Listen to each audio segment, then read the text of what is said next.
Ikinalulungkot ko pero hindi na siya makakita. Masyado nang malala ang damage sa mata niya. Mahal, hindi tayo susuko ha? Gagaling ka. Mahal, huwag ka na magpa-stress. Ginawa naman natin lahat, diba? Mahal, magpahinga ka muna dito ha? Maluto lang ako ng pagkain. Hi, Ramon. Rosa, bakit nandito ka? Balita ko, wala nang pag-asang makakita yung asawa mo. Ibig sabihin, magagawa na natin lahat ng gusto natin. Shh! Huwag ka maingay. Masisira plano natin. Sinasabi ko na nga ba, may pinaplano kayo ni Rosa. Mahal, kain ka na ito paborito mo. At talagang hinahayaan mo lang dito si Rosa, ha? Ano ba?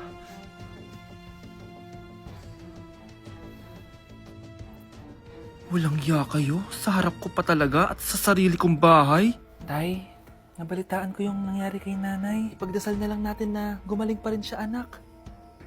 May CCTV dito sa bahay. Kailangan kong makuha yung mga files na yun. Nay? Nay? Nakakakita ka? Anak, please. Huwag mo muna sasabihin kahit kanino na nakakakita na ako. Nay, akala ko ba bulag ka na? Matagal na akong gumaling, anak. Hindi ko lang masabi kasi may masamang kutob ako dyan sa tatay mo. Sir, good news! Base sa recent lab test ng asawa niyo, nagre-recover yung mata niya. Ano? Ba't parang hindi kayo masaya, sir?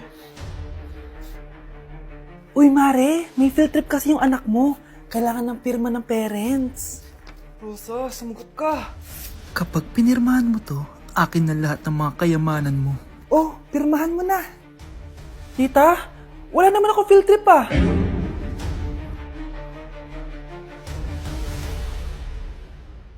Baby, away tayo. O ano anak, puro bebe time na lang? Di ba may exam ka pa bukas? Opo, Nay. Try mo kaya mag-review para di ka puro bagsak. Diyos ko. Sige, Nay. Challenge accepted. Makaka-perfect ako sa exam bukas. Sino nagsabing hindi ko kaya mag-review? Baka Scarlett to. Ba't tumatawag na to? Oh, bakit, Bes? Nag-review ako. Te, may bago akong chika. Importante ba yan? Importante. So, eto na nga. Go, Te! Spill the tea! Ano nangyari? 1 hour later. O siya, sige na, Te. Magre-review na talaga ako. Storbo. Saan na ba ako? X, Y... Hala, break na sila. Ano nangyari? 1 hour later. Mag-review na nga ako.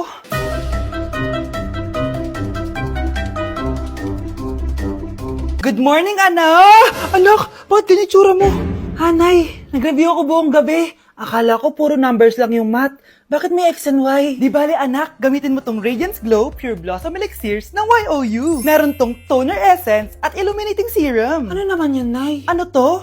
Nakaka-bright, prepare, at protekto ng skin. At di lang yun, anak. Nakaka-reduce to ng oiliness at ng skin texture. Suitable to for all skin types, kaya gamitin mo to para fresh ka bago ka mag-exam. Ay, ang fresh nga. Glass skin, no? Super lightweight at super dali lang pala i-apply nito, Nay. Go na, anak. Islay mo na yung exam mo. Good morning, class. Ready na ba kayo mag-exam? Sure nang makaka-perfect ako kasi nag-review ako. First question. Kung 5 ang kinain na pizza ni Maria at 2 ang sapatos ni Cardo, gaano kalayo ang Earth sa black hole?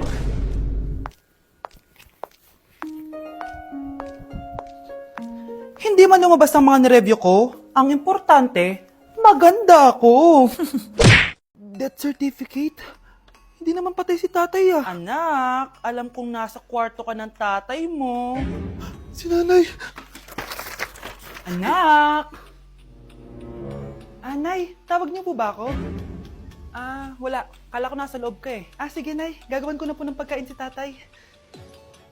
Kailangan ko malaman ng totoo. Sorry, Nay. Kailangan kong gawin ito sa'yo. Nay, ito na po pala yung pagkain ni tatay. Ginawan din po pala kita. Buti naman naisip mo pa ako. Thank you, anak, ha. Welcome, Nay. Mahal, kain na tayo. Gumana yung plano ko. Kailangan ko na humingi ng tulong. Ang galing mo din, Scarlett, no? Pero mas magaling ako. Nay, hindi ka nahimatay. Anong akala mo sa akin? Tanga? Inamoy ko yung pagkain na binigay mo sa akin. At kaamoy niya yung lason na nilalagay ko sa pagkain ng tatay mo. Ang sama mo, Nay. Well, kailangan ko ang pera ng tatay mo. Inasawa ko lang naman yan kasi mayaman siya. Ipapakulong kita sa ginawa mo kay tatay. Sa tingin mo maniniwala sa'yo ang mga pulis? May CCTV tayo sa bahay. Kitang-kita dyan na ikaw ang gumagawa ng pagkain ng tatay mo. Kanina pa nasa ko lang mga pulis. At naririnig nila lahat ng sinasabi mo. Mga pulis? Nasaan na siya? Nakakatakot! Matalino ako, Scarlett. Alam kong gagawin mo yan. Binayaran ko ang mga pulis para din nila kulihin. Pera-pera lang. Walang iya ka talaga, Nay. Mama ka na sa akin. Itali nyo na yan. At siguraduhin yung hindi makakatakas yan. Ano? Itatali? Hindi! Shh, Scarlett. Itatakas kita, ha? Alam ko lahat ng baho ng nanay mo. Tita? Scarlett? May kausap ka ba? Nandiyan na si nanay. Bilisan mo. Paparating na siya. Bibilisan ko na. Nay, gusto ka daw makilala ng jowa ko. May jowa ka pala, anak? Oo naman, Nay. Sa ganda kong to. Ay, eto pala siya, Nay.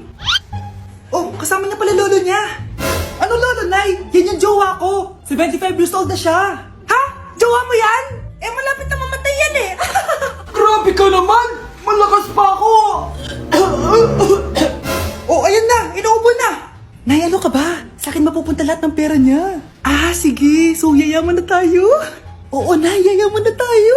Ah, sige. Pinapayagan ko na kayo magpakasal ng anak ko. Talaga? Salamat ah! Ano nangyayari sa'yo, babe? Mamamatay na ata ako, babe! Ha? Mamamatay? Di ko kaya mawala ka, babe! Babe!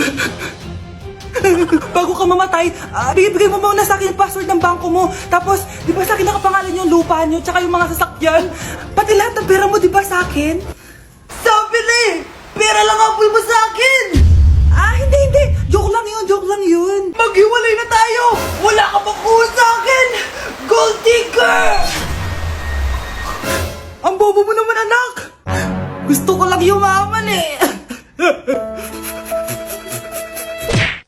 Naku, taas na naman ang kuryente natin. Sino ba kasing aircon na aircon dyan? Si ate, buong araw nag-aircon. Wow kala mo di nakiki-aircon. Anay, kailangan ko na daw po magbayad ng tuition para makapag-exam ako. Ha? Bayarin na naman? Sige anak. Nay, due date na pala ng internet natin. Baka maputulan tayo. Oh, isa pa yan. Naku, sabay-sabay na. Oh, wala na naman pala naman to ref natin. Naku, kailangan na natin mag-grocery. Nay, nagpadala na daw si tatay. Ay, buti naman. Umulan pa, patay! Paano kaya pupunta sa remittance center neto? Ano ka ba, Nay? Nagpadala si tatay via GCash at may bonus credits pa. Wow! High-tech na pala, anak. Eh, paano yung mga bills natin? Pwede din yan sa GCash, Nay. Ayan, kaka-cellphone mo yan. Ay, mali. Kaka-GCash mo yan. Kaya magpadala na sa GCash dahil diretso sa GCash wallet mo ang remittances abroad. Hindi ka nalalabas ng bahay dahil hassle-free at 24/7 tong available. At wala tong transfer fee sa mga verified users. Just open your GCash app and go to your GCash wallet. Itap nyo lang yung cash in at go to global banks and partners. Hanapin mo lang kung saan remittance partner siya nagpadala. I-enter mo lang yung mga kailangan na details at makukuha mo na agad yung pera, o diba? Grabe anak, ang bilis na pala ngayon. O diba, Nay? Kaya mo? I-GCash mo! Iba na talaga ngayon, no? Nung panahon namin, ang layo pa ng pinupuntahan namin para makapagpadala. Hulaan ko, Nay, tumatawid pa kayo ng bundok at ilog, no? Okay, class. Oh, Jessica, buti pumasok ka pa. Ang dami mo na miss na quiz. Bagsak ka na sa akin. Nagbakasyon ako. Na-stress kasi ako sa'yo. Ang dami mo kasi pinapagawa. Aba, bakit? Hindi lang naman ikaw ang pinapagawan ko. Lahat kayo. Ano ka dito, prinsesa? Oo. Sa bahay namin, ako ang prinsesa. Kaya kayong lahat, sumunod kayo sa akin. Pumunta ka sa guidance office. Hindi po, ate. You go to the principal's office. Tandaan mo, kami ang nagpapasahod sa'yo, di ba? Ano nangyari kay ma'am? Hala si ma'am! Ang ganda-ganda ko na naghanap ka pa ng iba. Hala, heartbroken ata si Cheska. This sir, feeling main character kasi. Tumatawa ka? Masaya kayo, ha? Kapag heartbroken ako, bawal maging masaya. Eh ano naman kung heartbroken ka? Pakinamin. Oh, come on, Samantha. Hindi mo pa naman na-experience sa magka-jowa. Kasi walang nagkakagusto sa mukhang yan. Hi! Ako pala si Scarlett. Bago lang ako dito. Oh, pake ko. Tsaka tanggal mo nga yung makeup mo. Dapat ako lang yung maganda dito sa school. Sino ka ba para utusan ako? Feeling main character? Kadiri? Anong sabi mo? Mag-sorry ka sa akin! Sorry! Not sorry. Tsaka mukhang asin kapag may ibubuga ka na. Nakahanap din ng katapat si Cheska. Walang yatong babaeng to. Ako ang main character dito sa school. Bye! Humanda ka sa akin. Palimos po! Sino ba tumaingay na to? Patawad! Malis ka na! Sige na po, wala na po ako makain eh. Say, baka na lang mamalimos, wag dito. Malis ka na. Oh, ito, pambili ng pagkain. Sorry, ito lang yung meron ako eh. Salamat po. Ba't may camera? At dahil mabait ka, meron kang 1,000 pesos! Thank you po! Ba't ang ingay doon? Ano yun? Kailangan lang mo daw ang mga kagaya mo. Mabait at may puso. Hoy, hoy! Ano yan? Nay, vlogger po ata sila. Ayan guys, yung mataray na babae kanina. Anong sabi mo? Umalis na nga kayo dito? Layas! Nay! A few moments later. Uy, Mare! Mare, sikat ka na! Ang sama daw ng ugali mo! Ha? Di totoo yun! Alam mo yung mga fake news, di ba? Ang bait ko kaya. Tignan mo na lang, Mare! Fake news lang to. Totoo nga! Di pwede to! Palimos po! Hoy, ikaw! I-delete mo na yung video na yun! Ano pa pinagsasabi nyo? Kunwari ka pa, ha? Eto ka! Hoy, hoy, hoy! Ano yan? Wala to, Kap! Huwag ka na magsalita! Sumama ka na sa amin sa presinto! Wag po! Magbabago na ako! Anak! Anak!